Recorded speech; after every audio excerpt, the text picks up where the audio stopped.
السلام عليكم ورحمة الله.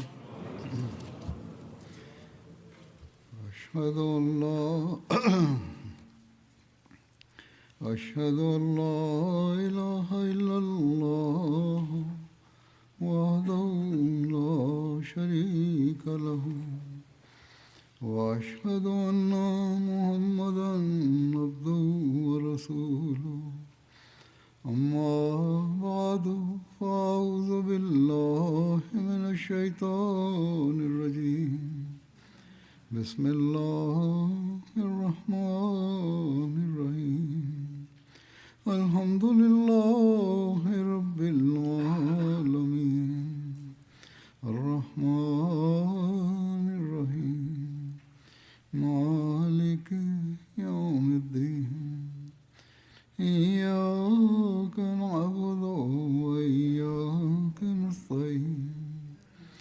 اهدنا الصراط المستقيم صراط الذين أنعمت عليهم غير المغضوب عليهم ولا الضالين. الله تعالى بدأ شهر رمضان يوم الأمس،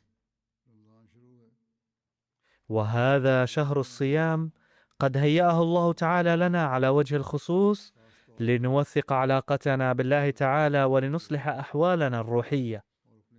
نسأل الله تعالى أن يوفق كل أحمدي لأن ينال أكبر قدر من الفيض والبركة من هذا الشهر، ولكن ينبغي أن نتذكر دائما أن الفائدة الحقيقية لا تتحقق إلا إذا حافظنا بعد رمضان أيضا على معايير محبة الله والعبادة، بل سعينا إلى الارتقاء بها، فحينئذ فقط نكون قد حققنا الغاية من خلقنا.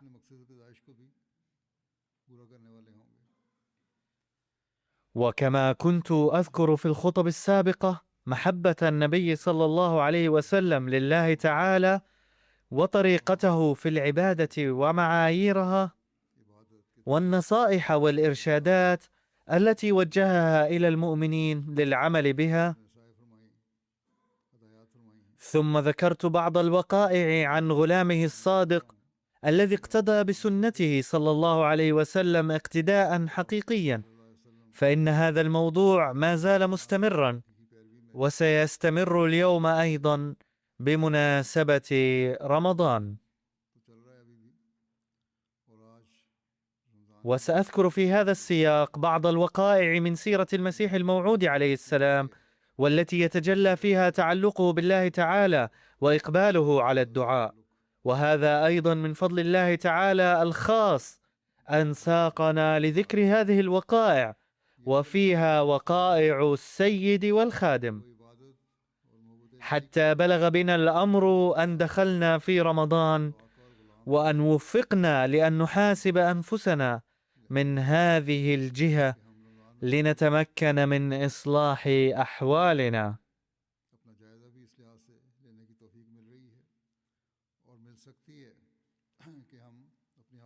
فكل واحد منا ينبغي له أن يضع هذه الوقائع التي أذكرها أو ذكرتها نصب عينيه ليحسن حالته الروحية، وليجتهد في العمل بهذه الأمور والأعمال التي كانت من طرائق عبادة سيدنا محمد المصطفى صلى الله عليه وسلم وغلامه الصادق، وفي تعلقهما بالله تعالى. ولا ينبغي أن يكون الأمر قاصرا على مجرد الاستمتاع بهذه الوقائع، بل يجب أن تكون لنا مرشدة. ومن بين هذه الوقائع أقدم رواية للسيد ميرزا بشير أحمد عن المسيح الموعود عليه السلام. كتب بيان السيد كرم مولوي محمد عبد الله البتالوي أنه قال: غالبا في عام 1907 أعطتني أمة الرحمن بنت القاضي ضياء الدين أخت القاضي محمد عبد الله صاحب، وهي قريبتي من جهة أمي، قطعة ورق كانت من الأوراق المهملة، ولكن بما أن عليها عبارات مكتوبة بخط يد حضرة المسيح الموعود عليه السلام وحضرة أم المؤمنين أيدها الله تعالى، فقد حصلت عليها تبركا بشوق كبير وحفظتها.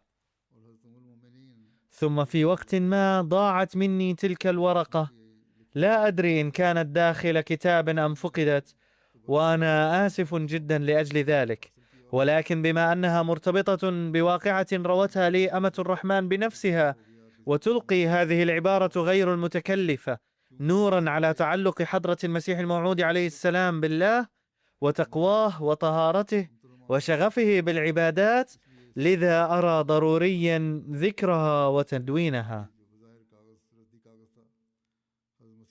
في الأيام التي كانت أمة الرحمن تقيم في بيت حضرة المسيح الموعود عليه السلام، رأت وروت لي أن حضرة المسيح الموعود عليه السلام وحضرة أم المؤمنين أرادا يوما أن يقوما بتجربة. هل يمكن الكتابة على الورق مع إغلاق العينين أم لا؟ فأمسكا بتلك القطعة، وكتب حضرة المسيح الموعود عليه السلام عليها العبارة التالية، وهي محفوظة عندي حرفا بحرف: ولدي ثقة كاملة أنه إن وجدت الورقة يوما فستكون هذه الكلمات عليها بالضبط. كتب حضرته بعينين مغمضتين: يجب على الإنسان أن يخاف الله تعالى في كل وقت ويدعوه في الصلوات الخمس.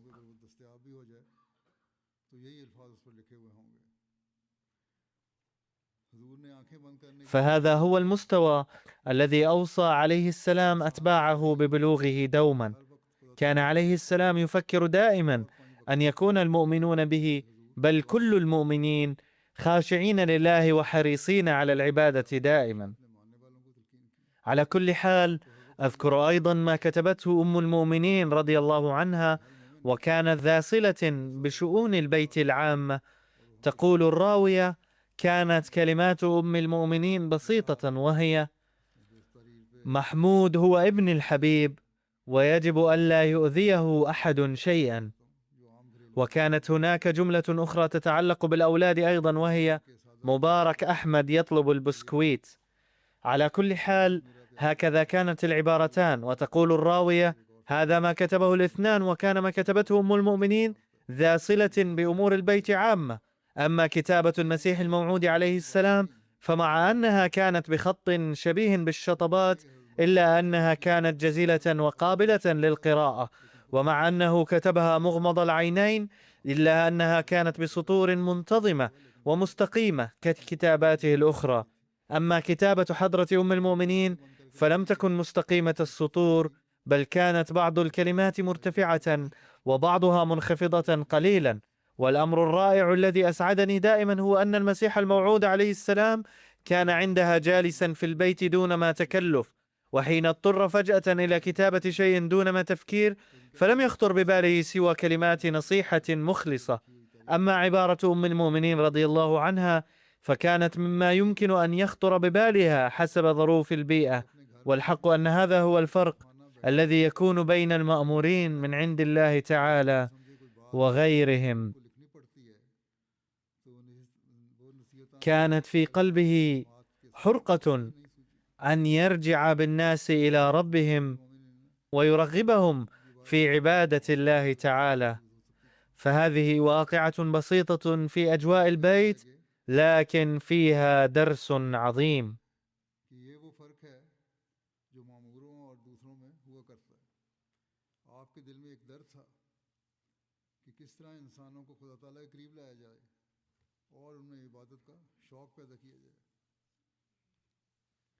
كذلك ذكر حضرة ميرزا بشير أحمد واقعة أخرى فقال: روى لي ميان عبد الله السنوري وقال: في عام 1884 أراد المسيح الموعود عليه السلام أن يذهب خارج قاديان ليعتكف 40 في مكان ما ويقوم بسياحة الهند أيضا، فقرر أن يقصد سوجانبور في محافظة غورداسبور للاعتكاف هناك في خلوة.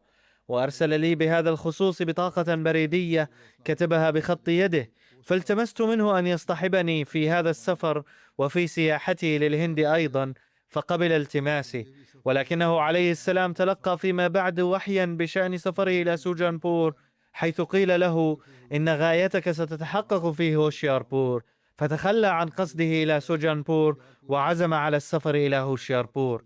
فلما أراد الخروج إلى هوشياربور في شهر يناير 1886 كتب إلي ودعاني إلى قاديان، كما كتب رسالة إلى شيخ مهر علي زعيم هوشياربور فقال فيها: أريد أن آتي إلى هوشياربور، فابحث لي عن بيت ذي طابقين في أطراف المدينة، أي يكون خارج المدينة. فأخلى شيخ مهر علي لهذا الغرض بيتا له كان شهيرا باسم طويلة. فسافر عليه السلام بعربة ثيران صغيرة سالكا الطريق الذي يمر عبر نهر بياس. يقول مياه عبد الله: كنت أنا وشيخ حامد علي وفتح خان برفقة المسيح الموعود عليه السلام. كان فتح خان من سكان قرية رسولبور المتصلة ببلدة تاندا في محافظة هوشياربور، وكان يكن للمسيح الموعود عليه السلام احتراما وتقديرا عظيمين، إلا أنه وقع فيما بعد تحت تأثير المولوي محمد حسين البطالوي وارتد. لما وصل المسيح الموعود عليه السلام إلى النهر اكترى قاربا، وعندما كان القارب يجري في النهر خاطبني المسيح الموعود عليه السلام وقال: مياه عبد الله، إن صحبة الإنسان الكامل كالسفر في النهر، حيث يكون هناك أمل للوصول إلى بر الأمان، كما يكون هناك خطر الغرق أيضا. أي أن الذي يعيش في صحبة أحد أولياء الله يلقى أحد المصيرين، فإما أن يصل في سلوكه إلى بر الأمان أو يهلك. مثله كمثلنا نحن الذين نسافر في السفينة التي يمكن أن توصلنا إلى شاطئ النهر، كما يمكن أن تغرق بنا. يقول الراوي: سمعت قوله عليه السلام هذا سماعا عابرا، إلا أنه لما ارتد فتح خان تذكرت قوله هذا. على أي حال بتنا في طريقنا في قرية فتح خان، ووصلنا في اليوم التالي إلى هوشياربور، وبمجرد أن وصل عليه السلام هناك ذهب وأقام في الطابق الثاني من الدار المسماة بطويلة، وقسم الأعمال بيننا حتى لا نختلف، فعهدت إلي مهمة إعداد الطعام. أما فتح خان فكان عليه شراء الحاجيات من السوق، أما الشيخ حامد علي فأمر بالقيام بجميع الأعمال الأخرى إضافة إلى ضيافة الزوار. ثم نشر عليه السلام إعلانات كتبها بخط يده ألا يزوره أحد إلى 40 يوما ولا يدعوه للطعام، وأنه بعد انقضاء هذه الأيام 40 سيقيم هنا 20 يوما أخرى، فمن أراد زيارته فليزره فيها، ومن أراد دعوته إلى الطعام فليدعوه فيها، ومن أراد أن يسأله شيئا فليسأله فيها. وأمرنا عليه السلام وقال: يجب أن يبقى باب الدار مغلقا من الداخل في كل حين، وألا يكلمني أحد منكم في البيت أيضا، وإذا دعوت أحدا منكم فليجبني بما يلزم فقط، ولا يأتي أحد عندي في الطابق الثاني، وينبغي إيصال طعامي إلى الطابق الثاني دون انتظار فراغي من الأكل، بل يجب أخذ الأواني الفارغة في وقت آخر.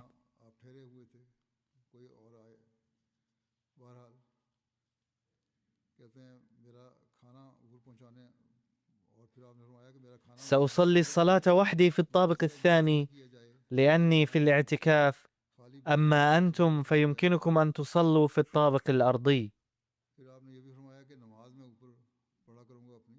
أما صلاة الجمعة فحيث أن أداءها في الجماعة ضروري، فأمر عليه السلام بالبحث عن مسجد مهجور في أطراف المدينة حتى نصلي فيه وحدنا جماعة.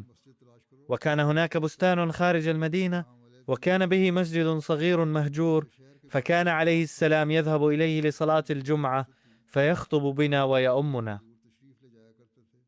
يقول مياه عبد الله السنوري: وكنت أذهب إلى الطابق الثاني لإيصال طعامي عليه السلام، ولم أكن أكلمه، غير أنه كان يكلمني بنفسه أحيانا ويسألني عن شيء فكنت أجيبه.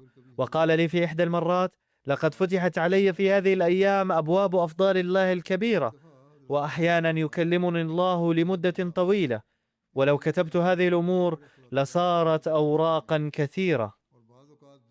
يقول مياه عبد الله السنوري: في هذا الاعتكاف نفسه تلقى عليه السلام الإلهامات المتعلقة بالابن الموعود، وبعد انتهاء الاعتكاف أعلن هذه النبوءة من هوشياربور نفسها، وهو نفس الإعلان الذي نشره عليه السلام بتاريخ 20 شباط فبراير 1886، والذي هو معروف في جماعتنا باسم نبوءة المصلح الموعود. ومن عجائب الصدف أن اليوم أيضا هو 20 من فبراير، وهو نفس اليوم الذي تحققت فيه نبوءة الابن الموعود بكل عظمة، حيث ولد ذلك الابن الموعود بحسب النبوءة، واستمرت خلافته 52 عاما، وكتب الله له النجاح تلو النجاح. وكل النبوءات والإلهامات والأمور التي تضمنت النبوءة عن المصلح الموعود قد تحققت في حضرة ميرزا بشير الدين محمود أحمد رضي الله عنه. وأنا أقول بأنه توارد، لأن النبوءة المذكورة في هذه الرواية جاءت أمامي اليوم في الترتيب، مع أنه كان بالإمكان أن تتقدم أو تتأخر، لكن اقتضت حكمة الله تعالى أن تأتي أمامي في هذا اليوم بالذات وأسردها أمامكم. فقد تم توضيح خلفية يوم 20 من فبراير الذي هو يوم النبوءة عن المصلح الموعود، وتوضيح كيفية سفر حضرته عليه السلام ثم اعتكافه هناك وتلقيه بشارات من الله تعالى. تعقد في الجماعة اجتماعات بهذا الخصوص، حيث يتم سرد تاريخ هذه الواقعة، كما تبث على قناة MTA بهذه المناسبة برامج خاصة يمكن من خلالها أيضا معرفة تفاصيلها، لذا ينبغي مشاهدتها. على أي حال، يقول الراوي: فلما مضت 40 يوما أقام عليه السلام هناك وفق ما أعلن مسبقا 20 يوما أخرى دعاه فيها بعض الناس إلى مآدب، وجاءه بعض الناس للنقاش في الأمور الدينية، كما جاءه بعض أصدقائه القدامى من خارج هوشياربور وأقاموا عنده ضيوفا. وفي تلك الأيام نفسها حدثت المناظرة بينه وبين مورليدهر التي نقلت مجرياتها في كتابه الكحل لعيون الآرية. فلما انقضت مدة 2 كاملين عاد حضرته إلى قاديان بالطريق نفسه. كان هناك قبر رجل صالح على بعد 5 أميال أو 6 من هوشياربور، وكان حوله بستان صغير. وهنا ذكرت واقعة أخرى حدثت خلال السفر. فلما وصل حضرته إلى هذا المكان نزل عن عربة الثيران وقال: هذا المكان جميل وظليل، فلنتوقف هنا لبعض الوقت. ثم ذهب إلى الضريح الذي يقال عنه إنه قبر رجل صالح. يقول مياه عبد الله: وكنت وراءه، أما شيخ حامد علي وفتح خان فوقفا عند العربة. فلما وصل حضرته إلى المقبرة فتح بابها ودخل إليها، ثم وقف عند رأس القبر ورفع يديه للدعاء، وظل يدعو لبعض الوقت، ثم عاد وقال لي: لما رفعت يدي للدعاء خرج هذا الولي من قبره وجلس أمامي متربعا، وكنت سأتكلم معه لو لم تكن معي. كانت عيناه كبيرتين ولونه أسمر. ثم قال: ابحثوا عن خادم هذا الضريح حتى نسأله عن أحوال هذا الولي. فسأله عليه السلام عن هذا الرجل الصالح، فقال: لم أره في حياتي، لأنه قد مضى على وفاته 100 سنة تقريبا، إلا أنني سمعت من والدي أو جدي أنه كان وليا كبيرا من هذه المنطقة، وكان تأثيره كبيرا فيها. سأله عليه السلام عن هيئته فقال: سمعت أنه كان أسمر اللون وكانت عيناه كبيرتين. بعد ذلك انطلقنا من هناك ووصلنا إلى قاديان. إنه الوصف نفسه الذي ذكره حضرة المسيح الموعود عليه السلام للرجل الصالح الذي خرج وجلس أمامه.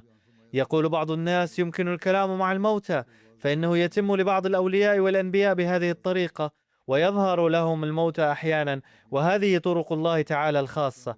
على أي حال انتهى ذلك السفر ووصلوا إلى قاديان. يقول ميرزا بشير أحمد: سألت مياه عبد الله السنوري عن هذا السفر، ماذا كان عليه السلام يفعل أيام خلوته هذه، وكيف كان يتعبد؟ فقال: لا نعلم ذلك، لأنه كان يقيم في الطابق الثاني، ولم يكن مسموحا لنا الصعود إليه، وإذا ذهبنا لإيصال الطعام ذهبنا بعد استئذانه. يقول مياه عبد الله السنوري: صعدت يوما إلى الطابق الثاني لإيصال الطعام، فقال لي عليه السلام: تلقيت إلهاما بورك من فيها ومن حولها. ثم شرحه حضرته وقال: أنا المراد من فيها، أي المسيح الموعود عليه السلام، والمراد من حولها أنتم الذين ترافقونني. يقول مياء عبد الله السنوري: كنت أبقى في البيت كل الوقت ما عدا الجمعة التي أخرج فيها لصلاة الجمعة مع حضرته، كما أن الشيخ حامد علي أيضا كان يظل في البيت معظم الأوقات.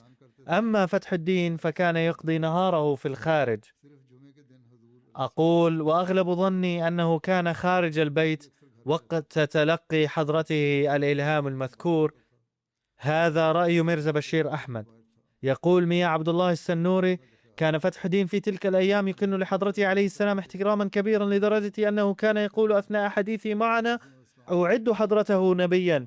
وبناء على الاعتقاد القديم السائد كان يصيبني قلق عند قوله هذا، حيث كنت أرى بناء على المعتقد القديم السائد أنه كيف يمكن أن يكون نبيا إذ لا يمكن أن يأتي الآن أي نبي. لأجل ذلك أصابني القلق تجاه قوله هذا. ولكن كان فتح دين يعظم حضرته في ذلك الوقت أيضا، بحيث كان يعتبره نبيا حين لم يكن قد بدأ بأخذ البيعة، بل لم يعلن عن أي من دعاويه بعد، إذ يعود هذا الكلام إلى ما قبل دعواه ب3 أو 4 أعوام. ولكن فتح الدين تعثر بعد ذلك وارتد. لذلك على الإنسان الالتزام بالدعاء لحسن عاقبته والسعي لتقوية إيمانه والدعاء لأجله. وينبغي أن يدعو كل واحد ضمن الأدعية التي سيقوم بها في رمضان خاصة أن يحسن الله تعالى عاقبته ويقوي إيمانه. وروى مياء عبد الله السنوري وقال: ذهبت في إحدى المرات لإيصال الطعام، فقال لي عليه السلام: يخاطبني الله تعالى ويحادثني بصورة لو ذكرت جزءا منها لتركني كل هؤلاء الذين يظهرون لي احتراما كبيرا. وهذا ما حصل فعلا، أن بعض هؤلاء ولوا عنه عندما أعلن عن دعواه، بل ازدادوا معارضة له، لأنهم لم يكونوا يتصورون أن الله تعالى يمكن أن يتكلم هكذا مع أحد. كذلك هناك واقعة أخرى عن صلاة حضرته. ويسأل البعض عن المسائل الفقهية المتعلقة بالصلاة فيقولون: كيف ينبغي ربط اليدين في الصلاة؟ وكيف ينبغي أن تكون حركات الصلاة الأخرى؟ فهناك واقعة تتعلق عن كيفية عبادة المسيح الموعود عليه السلام وصلواته. يقول مياء علي محمد وهو يصف صلاة المسيح الموعود عليه السلام: مرة رأيت حضرته يصلي صلاة السنة وقد ربط يديه فوق السرة، بحيث كانت الإصبع الوسطى اليمنى تصل إلى المرفق الأيسر أو قبله بقليل، وعند السجود يضع جبهته وأنفه بين يديه على الأرض وأصابعه مستقيمة نحو القبلة. فلما كانت عمامته المباركة مسترخية أو مرخوة كانت تتحرك إلى الخلف فيعدلها بإصبعه فورا عند قيامه من السجود.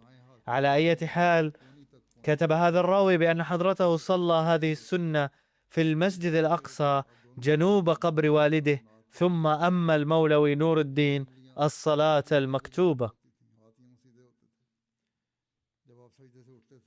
يقول حضرة محمد جميل رضي الله عنه: في الأيام الأولى لتفشي مرض الطاعون، عندما أقام المسيح الموعود عليه السلام في البستان مع عائلته كلها، كنا نحرسه ليلا، وكان قد انتقل إلى هناك لأن المكان المفتوح يكون مناسبا للإقامة عند تفشي الطاعون. باختصار، يقول: أثناء الحراسة ليلا كنا نمر بالقرب من خيمة حضرته عليه السلام ونراه منهمكا في الصلاة فقط، الله أعلم متى كان ينام. وكذلك يروي حضرة البهاي شودري عبد الرحمن أن حضرته كان يؤدي صلاة التهجد بمنتهى الخشوع والتذلل، حتى كان صوت تلاوته يسمع في الحجرة الواقعة أمام المسجد الصغير. وكان من دأبه عليه السلام أن يكرر: اهدنا الصراط المستقيم مرارا وتكرارا. ينبغي أن نكرر هذا الدعاء نحن أيضا لكي يثبتنا الله تعالى على الهداية دائما. لقد ذكر حضرة الأستاذ نذير حسين حالة حضرته في صلاة التهجد فقال: ذات مرة أقمنا في طريقنا إلى جهلم في منزل جدي حضرة ميان جلال الدين المرحوم المعروف بمبارك منزل في لاهور، وقد بات حضرة المسيح الموعود عليه السلام الليلة هناك وأعدت له غرفة للنوم. يقول: نمت أيضا خارج تلك الغرفة في الردهة عند الباب، وحين استيقظت في الساعة 3 تقريبا ليلا فنظرت إليه في الغرفة كان حضرته يصلي، فتوضأت أيضا وبدأت أصلي خلفه على مسافة بسيطة، وحاولت كثيرا أن أطيل القيام أو الركوع أو السجدة مثل حضرته ولم أستطع، فقد تعبت جدا في الركعتين فقط، وكان حضرته ما زال في الركعة التي لحقته بها، أي كان حضرته قائما في بداية الركعتين، فتعبت وتركت تقليده وبدأت أصلي منفردا، فكان ذلك نموذجا لعبادته اتباعا لسيده صلى الله عليه وسلم، فكان يسعى لأداء حق عبادة الله سبحانه وتعالى بأي طريقة. على أي حال يقول: كنا جلوسا عند حضرته نهارا، وكان حضرته ينصح أبناء الجماعة بالتهجد، فقلت: إن لم أستطع التهجد فماذا أفعل على الأقل؟ فالناس يسألون ماذا يجب عليهم فهم لا يستطيعون التهجد، فقال حضرته: يجب أن تستغفر الله وتسبحه وتحمده كثيرا في ذلك الوقت، فبذلك ستوفق للتهجد. فالأدعية التي علمناها ليست بديلا للتهجد، وإنما لنوفق بها للتهجد.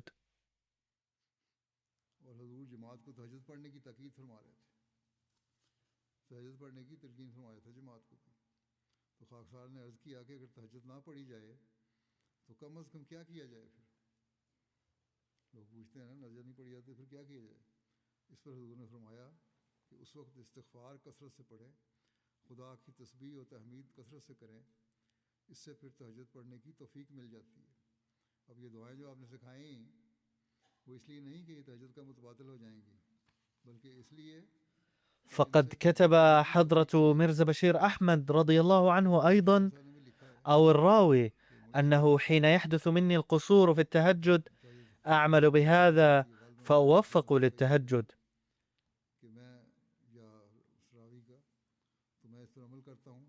فهذه هي الوسيلة التي يجب أن نلجأ إليها في أيام الكسل.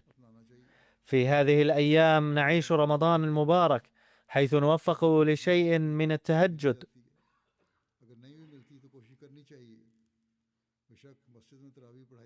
فإن لم يتيسر فينبغي السعي والمحاولة. صحيح أن صلاة التراويح تقام في المسجد وتؤدى كبديل من أجل الضعاف أو المرضى أو الذين لا يقدرون أن يستيقظوا صباحا، إلا أنها لا تغني تماما عن التهجد، فإن سنة النبي صلى الله عليه وسلم وطريق خادمه الصادق عليه السلام هو أن نقوم ليلا للتهجد، ونسعى لأداء التهجد حتما حتى لو كانت ركعتين أو 4 ركعات فقط، حتى لو كنا قد أدينا التراويح.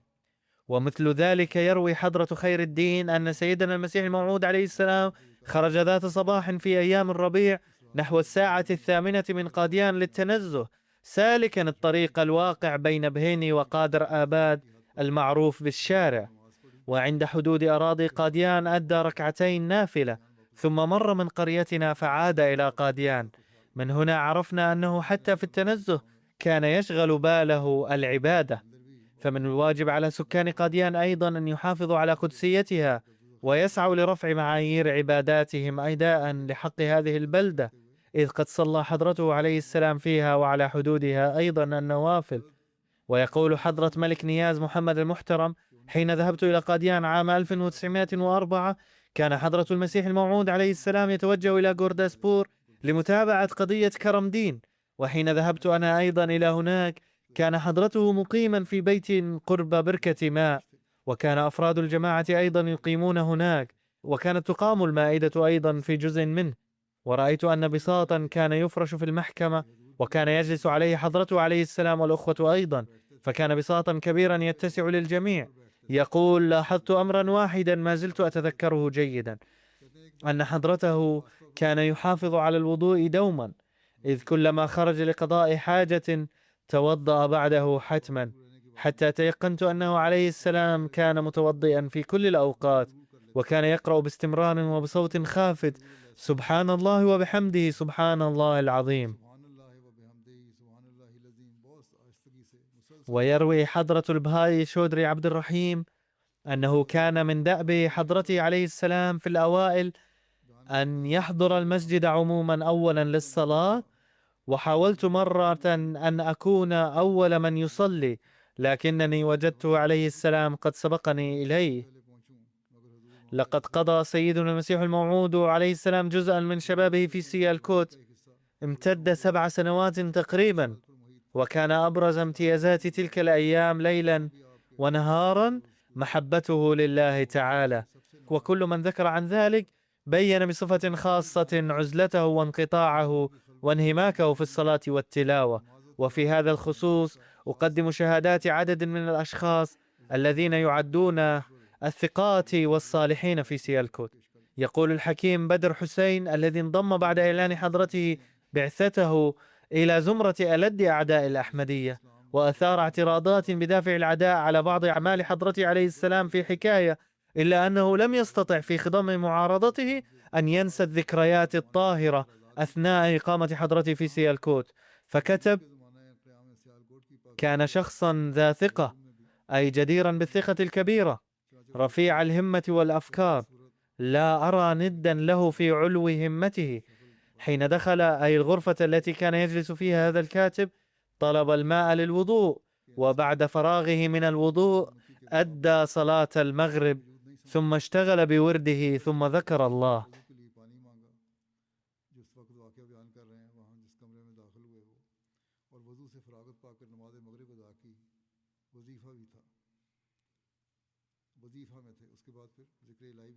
أما المنشي سراج الدين المرحوم محرر صحيفة زميندار، الوالد الجليل للزعيم الإسلامي المشهور المولوي ظفر علي خان، فقد روى: كان مرزا غلام أحمد يشتغل كاتبا في محافظة سيالكوت نحو عام 1860 أو 1861، وكان عمره آنذاك نحو 22 أو 23 عاما، ونستطيع أن نشهد شهادة عيان بأنه كان صالحا عظيما وتقيا جليلا حتى في شبابه. فكان عليه السلام بعد انتهاء عمله الوظيفي يقضي جل وقته في قراءة العلوم الدينية، وكان قليل الاختلاط بالناس. وفي إحدى المرات التقى الشيخ يعقوب علي عرفاني رضي الله عنه في سيالكوت بالسيد مير حسن، فلما ذكر له سيرته الماضية التي أشرت إليها اغررقت عيناه بالدموع، وقال بعيون دامعة: للأسف لم نقدره حق قدره، ولا أستطيع أن أصف كمالاته الروحانية. لم تكن حياته كحياة إنسان عادي، بل كان من أولئك الذين هم عباد الله المختارون الذين يأتون إلى هذه الدنيا نادرا. هناك واقعة أخرى تتعلق برجل عادي من أهل الريف تبين كيف أدرك هو الآخر نور المسيح الموعود عليه السلام. فإن نور المحبين لله تعالى والمصطفين يتجلى ويشع من وجوههم. كتب حضرة ميرزا بشير أحمد رضي الله عنه أن والدته الكريمة حدثته أن المسيح الموعود عليه السلام قال: ذهبت مرة إلى جبل دلهوزي في شأن قضية، فأدركنا المطر في الطريق، فنزلت أنا ورفيقي من العربة وتوجهنا نحو بيت رجل جبلي كان قريبا من ذلك الطريق. تقدم رفيقي وطلب من صاحب البيت الإذن بالدخول، فمنعه وأبى. ربما تكون عنده غرفة صغيرة فقط، لأن بيوت الفقراء والمساكين كانت هكذا في ذلك الوقت. فنشأ بينهما جدال، واحتد صاحب البيت وأخذ يسب ويشتم، فلما أصر رفيقي على الدخول وأبى صاحب البيت اشتعل النزاع بينهما. قال حضرته عليه السلام: فلما سمعت هذا الجدال تقدمت إلى الأمام، فما إن التقت عيني بعيني صاحب البيت حتى وقبل أن أنطق بكلمة طأطأ رأسه وقال: الحقيقة أن عندي فتاة شابة ولهذا لا أسمح لأي غريب بالدخول إلى بيتي، غير أنكم يمكن أن تشرفوا بالدخول. وكان حضرته عليه السلام يقول: كان ذلك الرجل غريبا عني، لا أعرفه ولا يعرفني. فهذا في الحقيقة نور إلهي وعلامة على النبل والتقوى تجلى من وجهه عليه السلام حتى رآه ذلك الرجل، فقال: تفضل لك أن تدخل. كان حضرته عليه السلام يتوجه إلى الله تعالى في كل حين، ولم تبعده أي مشاغل أو انشغالات عن ذكر الله. وقد رأينا نهجه هذا جليا في قضاياه أمام المحاكم، وقد ذكرت هذه الواقعة من قبل. إن الحرص على إقامة الصلاة في مثل هذه الأوقات الحرجة حين تكون القضية مطروحة أمام المحكمة أمر عسير بلا شك، غير أنه عليه السلام كان متوكلا على الله ومستغنيا بحبه استغناء تاما، فكانت القضية معروضة أمام القضاء، وكان من الممكن أن يدعى للمثول في أي وقت وتستدعيه المحكمة في أي لحظة. ومع ذلك كان كلما يحين وقت الصلاة كان يترك نداء المحكمة ولا يأبه بما قد يترتب على غيابه من خسائر، يلبي نداء الله ويمثل بين يديه تعالى. هذا هو الأصل الذي ينبغي لكل واحد أن يستحضره دوما، أن تقدم الصلاة على كل شيء في وقتها مهما كانت الظروف. هذا هو النموذج الذي يتسم به المؤمن الصادق. لقد تعلم ذلك من سيده صلى الله عليه وسلم وطبقه على أرض الواقع، وترك لنا هذا المثل الرفيع.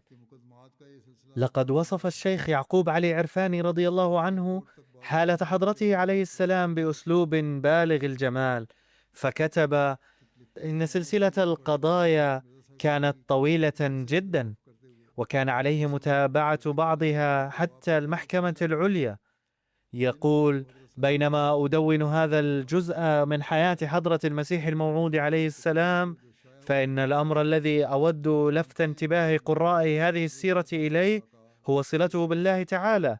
فمن نال شرف مجالسة حضرته والاستماع إلى حديثه أو قرأ خطبه المنشورة يعلم أن حضرته عليه السلام كان دائما على مبدأ دست بكار بدل بيار، أي يده في العمل وقلبه مع المحبوب، والمحبوب هو الله تعالى، وكان يوصي الآخرين بهذا المبدأ نفسه.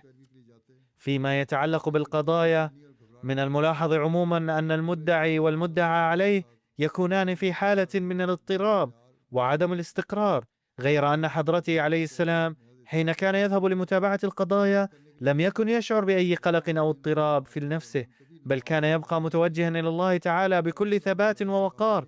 والقضايا التي كان يتابعها امتثالا لأمر والده لم يفوت صلاة واحدة في أثناء هذه القضايا، ولم يغفل عن الفرائض المتعلقة بحقوق الله تعالى، فكان يقبل على الصلاة في وقتها وهو في قلب المحكمة كأنه لا شغل له سواها.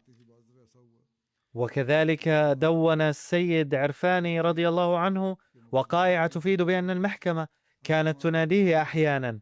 حدث ذلك في بعض الأحيان، إلا أنه عليه السلام كان لا يعبأ بذلك ولا يلتفت إليه.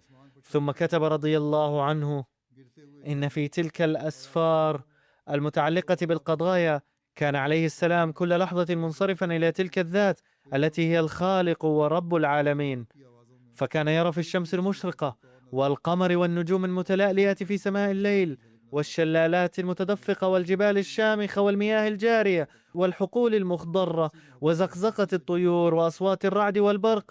كان يرى في كل ذلك انعكاسا لوجود واحد وتجلي لمبدأ الأنوار نفسه، أي أنه كان يرى في كل شيء قدرة الله تعالى وتجلي ذلك المحبوب الحقيقي في كل اتجاه. فحين ينظر إلى القمر يشتاق إليه اشتياقا شديدا، لأنه يرى فيه بعض آثار جمال المحبوب سبحانه وتعالى، وفي ضياء الشمس تتراءى له أنواره سبحانه وتعالى، وفي كل نجم يتجلى بريقه سبحانه وتعالى. والجمال في الوجوه يحمل سر حسن الخالق الحقيقي، وكل عين جميلة تريه إياه، وكل خصلة شعر متعرجة تشير إلى ذلك الإله الواحد، وكل زهرة وروضة معطرة بعبير حسنه وإحسانه. ما أجمل هذا البيان للسيد عرفاني رضي الله عنه. يقول: والحق أن حضرته عليه السلام في ظاهره كان يذهب لتلك القضايا، إلا أن تلك الأسفار كانت في حقيقتها تبدد عنه كل هموم الدنيا وصراعاتها. وفي معرض ذكر هذا الحال كتب رضي الله عنه مشيرا إلى رحلة دلهوزي التي سبق ذكرها أن حضرته عليه السلام حين رأى مناظر الطريق قال: ما أجمل شلالات المياه ومروج الجبال الخضراء. فكانت حانة الفناء والرضا في تلك الذات الواحدة ملازمة له في كل لحظة، ليلا كان أو نهارا، ظاهرا كان أو باطنا. لم تكن ذكرى ذلك المحبوب الحقيقي تغيب عن قلبه لحظة واحدة. قال حضرة ميرزا بشير أحمد رضي الله عنه إن والدته حدثته أن المسيح الموعود عليه السلام قال ذات مرة: لقد أعلمني الله تعالى، أو قال: لقد أخبرت من الله تعالى بأنه ينبغي الإكثار من قول سبحان الله وبحمده سبحان الله العظيم.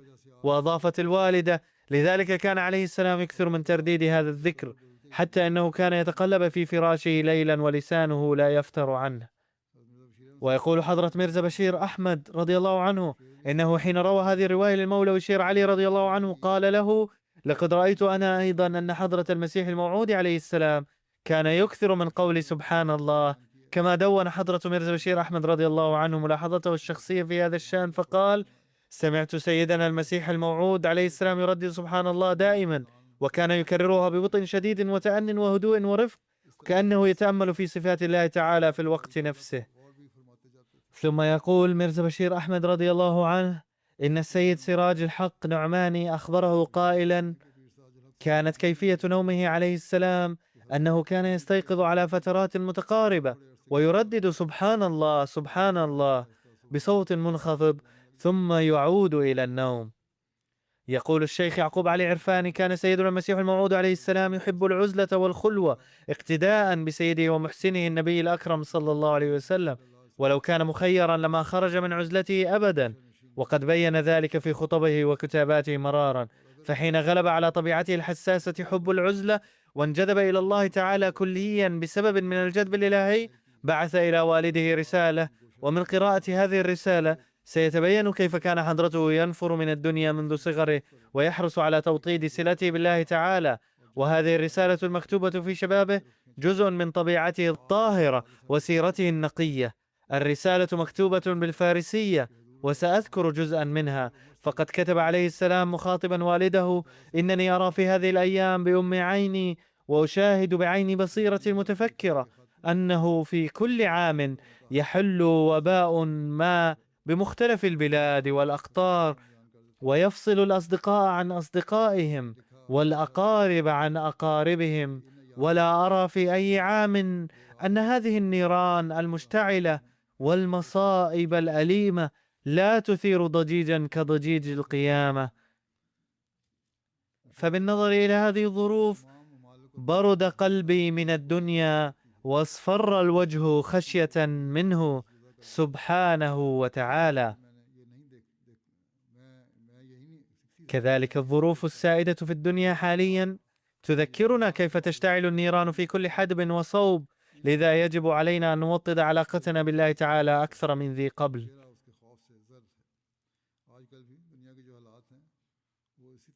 وكتب عليه السلام في رسالته أيضا: كثيرا ما يتبادر إلى ذهني شطران من بيت الشيخ مصلح الدين سعدي الشيرازي فتنهمر دموع الحسرة. ما كنت كيا بر عمرنا بايدار مبايش أيمن أزبازي روزقار. أي لا تتكئ على العمر الفاني ولا تأمن تقلبات الدهر، أي ولا تظنن أنك بانهماكك في الدنيا قد أصبحت في مأمن. وكتب عليه السلام أيضا: الشطران لفرخ قدياني. وكان المسيح الموعود عليه السلام أو يتخذ اسما مستعارا فرخ في القصائد في ذلك الزمان، ينثران الملح على جراح القلب وهما: بدنياي دون دل مبند أين الجوان كوقت أجل مي رصد ناجيهان. لا تعلق قلبك بهذه الدنيا الدنية أيها الفتى، فإن وقت الموت يأتي فجأة دون إنذار. أود أن أقضي ما تبقى من عمري في العزلة والخلوة مجتنبا مخالطة الناس، منكبا على ذكر الله سبحانه، لعلي أكفر عما مضى وأتدارك ما فات. يتضح من هذه الرسالة وهي طويلة جدا أن سيدنا المسيح الموعود عليه السلام لم يكن راغبا بالشهرة والعظمة، وأنه كان يربطه بالله تعالى رباط نزيه ونقي، والحق أنه كان يحب العزلة والخلوة بحيث ما كان ليجالس الناس لو لم تدفعه إلى ذلك طاعة أمر الله تعالى. وقد قال عليه السلام: لو خيرني الله تعالى بين الخلوة والجلوة لاخترت الخلوة، وأقسم بتلك الذات المقدسة على ذلك لقد أخرجني الله إلى ميدان العمل قهرا وإكراها، ولا يعلم أحد سوى الله مدى المتعة التي أجدها في الخلوة. لقد قضيت في الخلوة قرابة 25 عاما، ولم أتمنى لحظة واحدة أن أجلس على كرسي الشهرة، وكان طبعي يأبى مخالطة الناس، غير أنني مضطر للعمل بأمر الآمر. فبإرسال الرسالة إلى والده على هذا النحو ترك كل شيء، كأنه تنازل عن حياة الأمراء. كان والده يملك 7 قرى، ولكن المسيح الموعود عليه السلام تركها كلها في سبيل حب الله تعالى، وكان أحيانا يوصي بذلك أتباعه أيضا. فقد روى مياه محمد موسى المحترم قائلا: ذهبت مرة إلى قاديان، وكان هناك رجل حديث عهد بالإسلام، فقال للمسيح الموعود عليه السلام: يا سيدي، إذن لي بالانصراف لأن المحصول جاهز للحصاد. كان يملك أراضٍ واسعة، ولا بد من تقسيمه مع المزارعين، علما أن المحصول يقسم بين صاحب الأرض والمزارعين. فسأله حضرته: كم تبلغ المزرعة القابلة للحصاد؟ قال: كثيرة جدا يا سيدي. فقال له: لقد تركت أنا قرى كثيرة واخترت باب الله، فأقم بعض الأيام الأخرى وحسن حالتك الدينية، وفوض أمور الدنيا إلى الله، وسيغدق الله عليك أفضاله. كان المسيح الموعود عليه السلام يعلم ظروف هذا الشخص، فأسدى إليه هذه النصيحة، غير أنه قال في موضع آخر: لا ينبغي ترك مشاغل الدنيا كلها، بل يجب تقدير ما أنعم الله به من خيرات.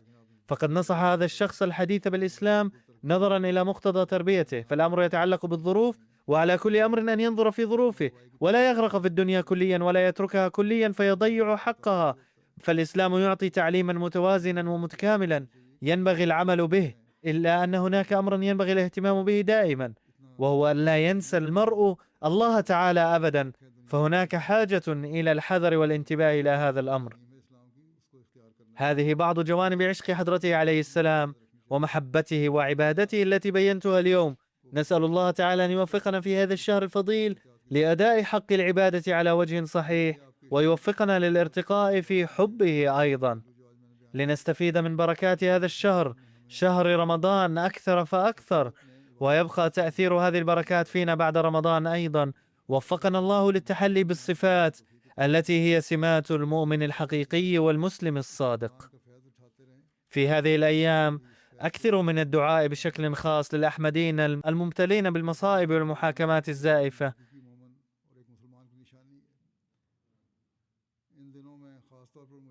واسأل الله أن ييسر أمورهم. وتذكروا في أدعيتكم الأمة المسلمة بأسرها، وادعوا لنجاة العالم من الهلاك والدمار، وأن يحمي الله الأبرياء منهما. وإن كانت الحرب والخراب مقدرين فليحفظ الله الأبرياء منهما ويبطش بالظالمين.